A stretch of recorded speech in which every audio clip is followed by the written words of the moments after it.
Okay. And, with the whole rebranding process you went through, going from Tonex to now be Slade, did you ever, were you ever concerned that you might have lost track of some of your fan base, or they might have lost track of you? And has that ever been something you've noticed, like they had to almost re-find you again? Talk about that. Yeah, some are just now finding me again. Some I wish had not found me. And I purposely, still to this day, remain stealth. This is the most people are now trying to put the two together. Like they're just now putting them together. Like they're gathering that Slade is not just a Twitter handle or name. It's actually a complete transition. It's a completely different brand. Yeah. So most of the time I'm referring to Tonex as a discontinued brand. Okay. And when people hear that, they get upset. They're like, wait a minute, you're not a brand. You're actually Tonex. Like they have made who I am as a person, as Anthony Williams, synonymous with my brand. And they have a problem with the fact that I have disconnected myself from the brand. I would not allow the brand to become me. So the same way with Slade. This is a brand. Yeah. You have Coca-Cola, right? And there are different brands that come from the Coca-Cola franchise and enterprise. You have Dasani, that's still Coca-Cola. You have Minute Maid, that's still Coca-Cola. You have vitamin water, that's still Coca-Cola. Whether it's Sprite, it doesn't matter. That's another name, but it's still coming from the same corporation. So in other words, it's coming from the same place of light and truth and authenticity.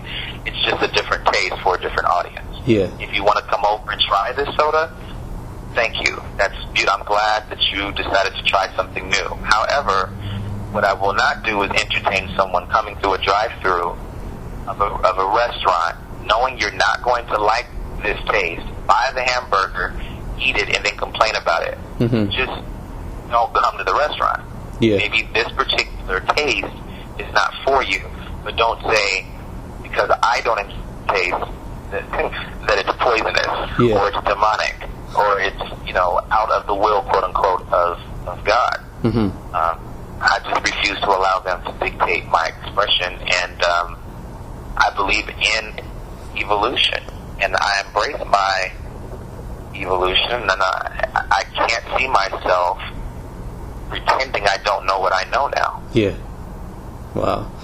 Yeah, that's a very interesting concept, the whole concept of a discontinued brand, and I think maybe other artists might be a little, scared to do that type of thing, but, I really have to give you credit for doing what you've done with that. I like that. Rolling the dice on that was really, for many, it seemed that it would be, career suicide. Yeah. And then why would I destroy something that I had so much equity and stock in?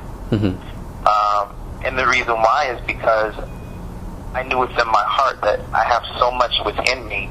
I didn't mind starting all over again, because this time, and there's a song called Start on Diesel that talks about this process, and I didn't mind starting all over again and keeping it, as I say, rookie, because now I have veteran knowledge and background and experience and marketing, viral marketing savvy that has been enhanced as a result of understanding what people like and don't like.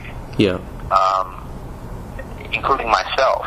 And if my art is not making people angry or horny, or if it's not making them excited or bringing out feelings of sadness or remorse, if I'm not striking the core of the listener's essence, I'm not making good art. We all hate a villain within a soap opera or movie, or an antagonist within a book. And if that character doesn't make you hate them, and that means that actor's not doing their job. I'm not here to judge how they receive it, take it in or not. I just want to make sure you don't lose feeling. Yeah. That's more important than whether you like me or not, because that's neither here or there. Did the music or the art of the presentation evoke version in you. I like that approach. Interesting. Okay, and one last question for you. You know, since you released your first project back in the early, mid '90s, what's been your key to achieving the longevity you have in your music career? Because a lot of artists don't get to last this long in the industry, don't get to release this many albums. What's your key to success? The key to success is reinvention. Always approaching the albums like I make the records I wish I could buy. Wow. I think what would be the best album to clean up the house to? What album would get someone who lives in San Diego to Los Angeles in 2 plays without having to skip a track? Sequence.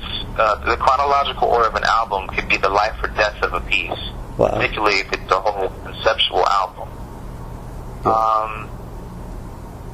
In each record, making sure that I push myself to try something new vocally. On Diesel, the fans are hearing my basement for the first time, how low I could go, my lower register. That's something they've never really explored. So those are the elements that they give you longevity, because I don't think I'll ever be what you call like old or behind times, because I write things intentionally a decade in forecast.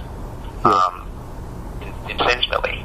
I try to be a visionary, an Imagineer, and that just comes from my, George Lucas influences, my Walt Disney influences. They always project I like how, let's put it like this, I like how the 50s and 60s artists and animators and Imagineers imagine what the future will be like then.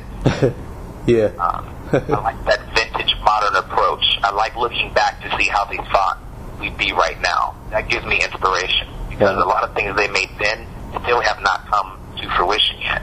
And that, if you approach that in your music, it'll always be fresh. It'll always be on time. Wow. So, that's a very interesting concept. I never thought of that. Okay, cool. Is there anything you'd like to add? No, it's just be Slade, baby. Like, get into it, It is. It's sink or swim. Let's go. Cool.